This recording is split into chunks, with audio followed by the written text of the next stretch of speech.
It is 100% true that any successful business is a result of tremendous amounts of sacrifice. So sacrificing your peace of mind and your sanity, yeah, that's probably going to happen early on in starting a business. Sacrificing some of your sleep, but at some level you have to draw a line. It's important to release the notion that you are your family's provider. In the West, we have an illusion of self-sufficiency. We have a belief that it's because of my hard work.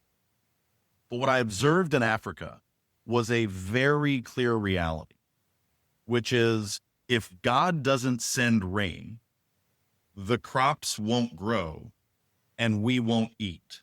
And the reality, of course, is that it's precisely the same for you and I.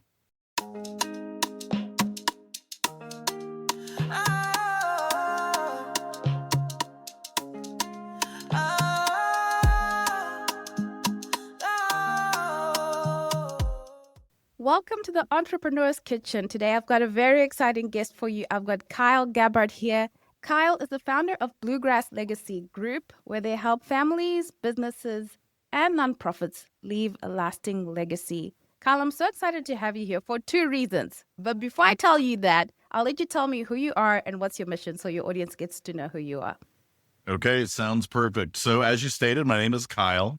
I am a native Texan, father of 6, grandfather of 2.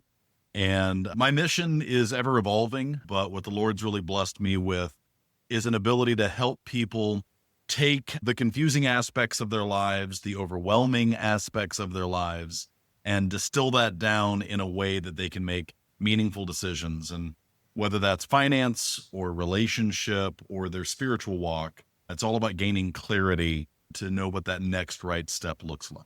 We need those conversations around finance. That oftentimes we get sold the entrepreneurship life and there isn't enough detail about, okay, what does this mean in terms of your finances, your family, the legacy you're leaving? It's not just selling and marketing and being visible.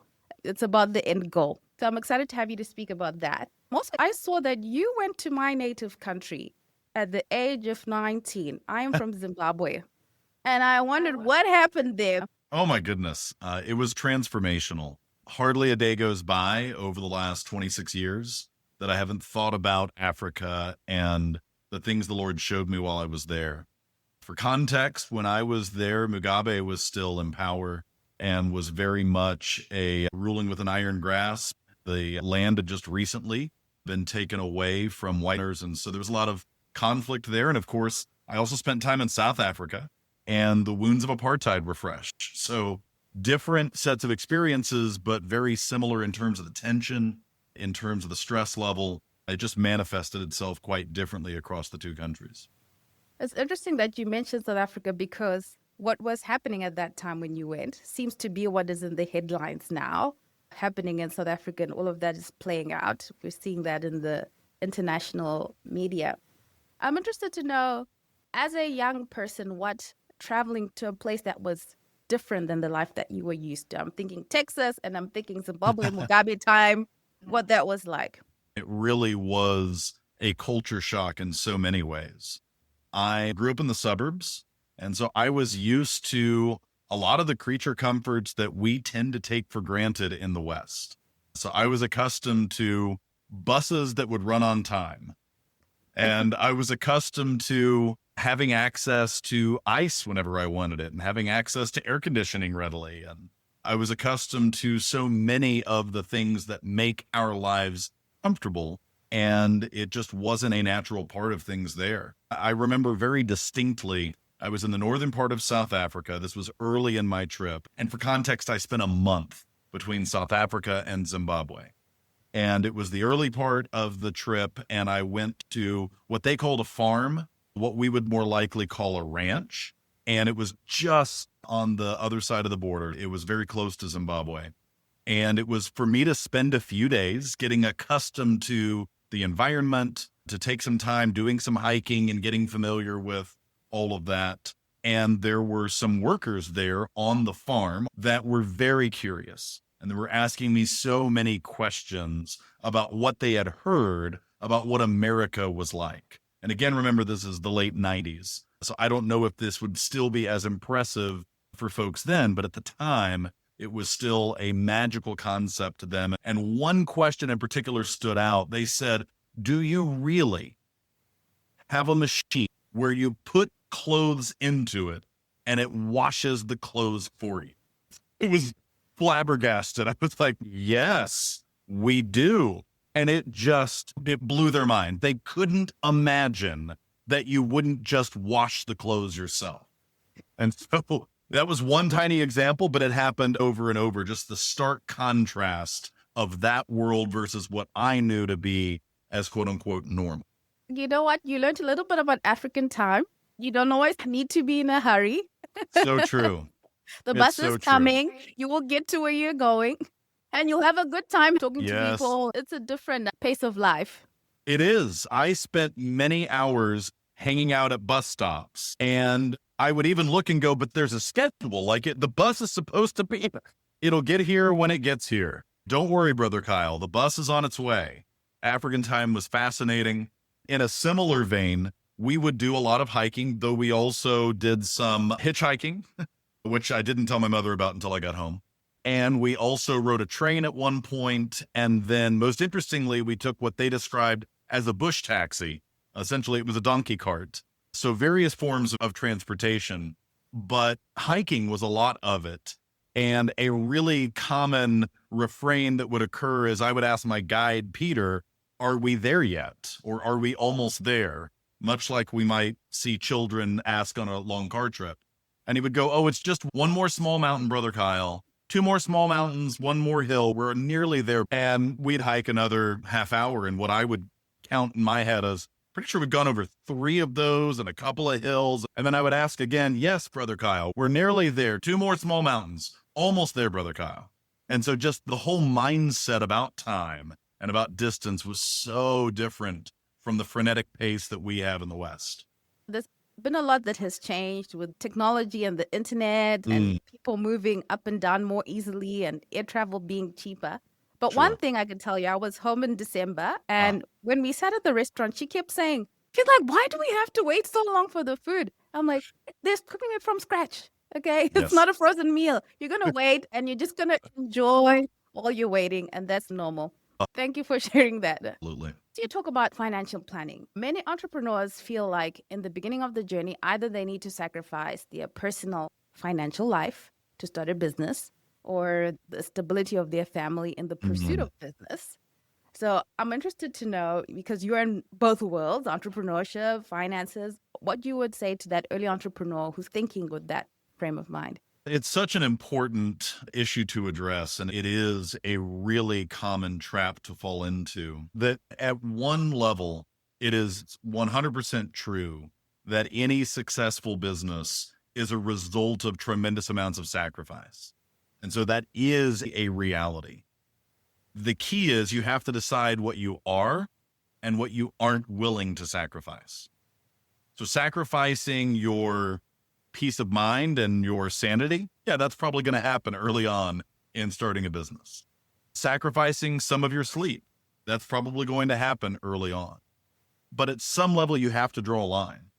You can't sacrifice precious moments that you won't get back, time with your family, significant things that are going on, life events that you need to be a part of, being fully present with them. Can't sacrifice that. And so you have to make wise decisions about that.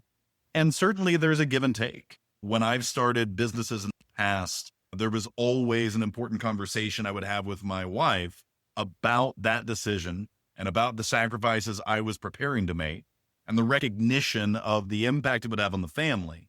But at some level, that line has to be drawn to ensure that you don't allow it to completely consume you. Sometimes it's like the pursuit of a goal, no matter what. And I think it's never a healthy thing. I know sometimes people sell that kind of motivation drive in popular spaces. But at the end of the day, your life and the things that are important remain important. The things that only you can do remain things that only you can do. Now, I'm thinking about the person who's thinking, I'm starting the business. I'm thinking about drawing the line. How do I balance household budgeting and inconsistent business income? Something that would just help someone have a point of direction to think about that. I'm going to maybe take a step back. It's not perhaps the direct answer that someone might be hoping to receive, but I would say that it's important to release the notion that you are your family's provider. While it may in fact be true that you are the primary or perhaps even the only person working in the household to generate necessary income, it's crucial to realize that you aren't the source, that you aren't the provider. This is something that was really brought home for me in my time in Africa. And I talk in my most recent book, The Canteen, about this concept of an illusion of self-sufficiency. In the West, we have an illusion of self-sufficiency. We have a belief that it's because of my hard work, because of my sacrifice, it's because of my skill sets, because of my connections, because of how resourceful I am. That's why I am where I'm at today. That's why I have the money I have in the bank. That's why the direct deposit that happened in my bank account last week or earlier this month, it feels like it's a direct result of effort that we've made. And to a mild degree, that's true. But what I observed in Africa was a very clear reality, which is if God doesn't send rain, the crops won't grow and we won't eat. And the reality, of course, is that it's precisely the same for you and I. But because there's additional layers of indirection, we lose sight of God's role in it. And so what ends up happening is we miss the fact that God is reigning in our lives daily. He sends rain in the form of relationships, in the form of skills. He sends rain in the form of connections and in the form of opportunities. And so he is raining down in our lives daily. But because it's not as explicit and obvious that it's from him, then we delude ourselves into thinking that we're the source. Oh, thank you for those wise words. As you go around the continent, the African continent, even 20 years back when things were not so good, there's a joy and a happiness that people have. And I think a lot of that comes from that, what you just mentioned, that realizing that you are not the source of things. And when you try to misappropriate yourself as the source of things, it's too heavy. A lot of misery, a lot of frustration, all those things come into the way you do things. You mentioned that for those entrepreneurs who are married, you must discuss that these are the financial issues that pertain to being a business owner, what that looks like, and how that's going to play out in your family relationship. I know you and your wife do a lot of work with people building healthy marriages. In terms of entrepreneurship and that communication with the spouse around the issues of money. It's so important, and it manifests itself in a couple of ways. One is that everyone has a role to play in the way that money is managed. And there is sometimes a tendency to let one person, typically the more dominant or the more commanding or assertive member of the couple, to lead that. And to a certain extent, I can understand why that occurs, but it's crucial for it to be a shared relationship. In our case, for example, and I see this pattern often, it works really well for my wife to focus on the administrative aspects of money on a daily basis. And it's me focused then on the strategic side of money as I'm building and growing and moving and achieving things for the household as a whole. And so that works well for us to have that dual relationship and responsibility around money. But we also make it a point to have regular check-ins. So I've had a discipline within my business for several years now where I do a quarterly retreat with myself. Initially, I did it purely by myself. And then even as I've gotten a team, now I do it to move away from the team as well. And so what happens is for 4 times a year, for 3 days, I go off on the miniature sabbatical. I tie off any last activities that I was doing from a work perspective so I can release those. And then I spend a couple of days. Some of it is in self-care, just relaxing. Some of it is in journaling and prayer. And some of it is in detailed reflection on the past quarter's numbers. How did we do as a team hitting those goals? And then what are our goals for the next quarter? And what do we need to do to put ourselves in the right frame of mind for achieving those? And then I put a capstone on those 3 days and I go take my wife. And by the way, I actually go to a hotel. So I'm getting away for these days. Then my wife meets me for the last night. We have a nice dinner together, and I actually walk her through the numbers of this is what happened this past quarter in the business. Here's how we did in achieving our goals. Here's where we're going on the next quarter and what we're aiming to achieve. And so it keeps her in the loop. It gives her an opportunity to communicate any perspective or insight she might have. And then on the following Monday, I do a presentation to the team to bring them up to speed on the past quarter, as well as what we're looking forward to the next one. And so I do that 4 times a year. It helps me to not only tune the business goals, but also my personal goals. And then I do a more extended one once a year and incorporate the team in that particular retreat on the annual side of it. Thank you for sharing that practice. The people who will listen to this will really benefit from that, because I've seen really tragic things because the dominant person in terms of finances is not communicating, the business is not doing well. The other party is spending as if the business is doing well. The other party doesn't have the guts to tell the other person that, hey, things have changed. But that continuous communication about money, making that the norm, about what's happening. How did you stumble? You didn't stumble upon this. Your experience led you to all these findings. And I'm interested to know that because it's a lot of wisdom, and I'm wondering, how did this all come to be? Yeah, no, you're exactly right. Any good idea I think I've ever had, I stole from someone else or from a couple of different places. In this case, this practice is a blend of things that I learned from EOS, the entrepreneurial operating system, as well as Strategic Coach, which is a high-level coaching program for entrepreneurs that I was a part of for several years. And so with Strategic Coach in particular, there was a practice of going on a retreat. So I would hop on an airplane and I would fly to California, and I would spend 3 days there in getting my mind right, as well as going through a workshop and reflecting on the past quarter, the next quarter, and so on. After getting in that discipline for a while, I then wove in EOS, which has a concept of quarterly rocks, which are those big rocks that you're going to focus on, and is about aligning the team around those items that you're going to focus on.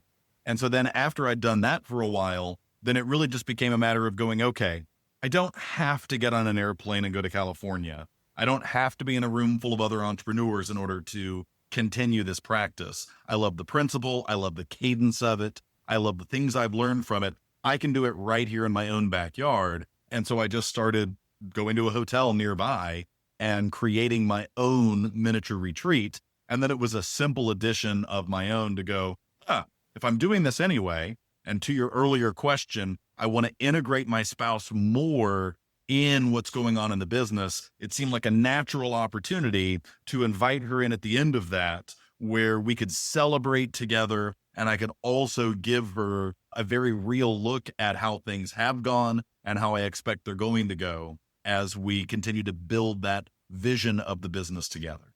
Such a powerful practice. And I can see how it takes that, it's my thing, it's my business away and it becomes the family thing. That's really important. I love that you said it that way. I want to build on it for a moment. I have really made it intentional over the last few years to talk about we and our with respect to the business, and encourage Tammy, my wife, to think of it as our business, even though on a day-to-day basis she isn't involved in it.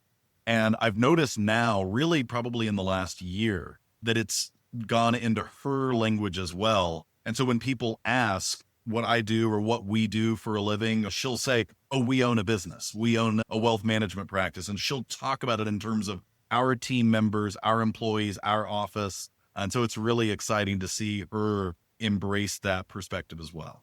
That's wonderful. I think someone who's listening at this point could just be like, I've heard enough. This is good enough. I can take this away. But keep listening. So thank you so much for that. Now, I know you've got a new book. I think, is it coming out in the summer or it's just come out, The Canteen? Great. Yeah. So it's The Canteen, and it is officially released in August 2025, August 12th. But it's already right now on Barnes & Noble, available for pre-order. Tell us the premise of the book and what people can look forward to in The Canteen. You bet. So going back to when I was a young man, when you hear that a teenager went on a mission trip, you have a kind of image in your mind that there's a group of, say, 30 or 40 people running around together, staying in hotels, and getting to do some meaningful things, visiting orphanages or doing some construction work or what have you. But you still have this image of sort of a safe clinical atmosphere of these herd of people running around together. My experience was dramatically different. It was myself and a native translator backpacking into remote villages sharing the gospel. The first night I was in the bush, the elder of that village was talking through Peter, through my translator, and sharing in a casual fashion, the same way that you and I are talking right now, that elephants are trampling their crops. Whatever the elephants leave, hordes of ants are demolishing. And 6 weeks prior, his nephew had gotten too close to the river and a crocodile had snatched him. And that was normal everyday life for them. And so it was a raw and real encounter with the elements and with my own faith that transformed my life. And so while I was there, I kept a journal. Every single day I wrote in it. I also took pictures. And when I say I took pictures, I mean that when I came home, I had film. I dropped it off at Eckerd's. I waited a couple of days till it was developed. I have photos. And so the book weaves together stories, journal entries, photos, and incorporates scripture and describes lessons the Lord showed me while I was there that still impact who I am today, 25, 26 years later. And there's opportunities within the book for people to explore that journey for themselves and see where the Lord wants them to go next. Sounds amazing. Thank you for sharing that with us. When you mentioned coming into contact with the elements, I said, everyone who says they love nature has never been bitten by anything.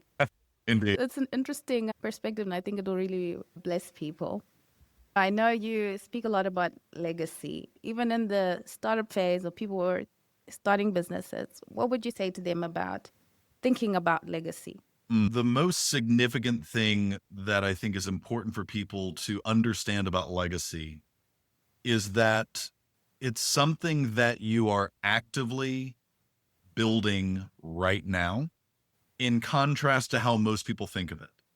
I have frequent opportunities to speak in front of audiences, and I'll ask them, what does the word legacy mean to you?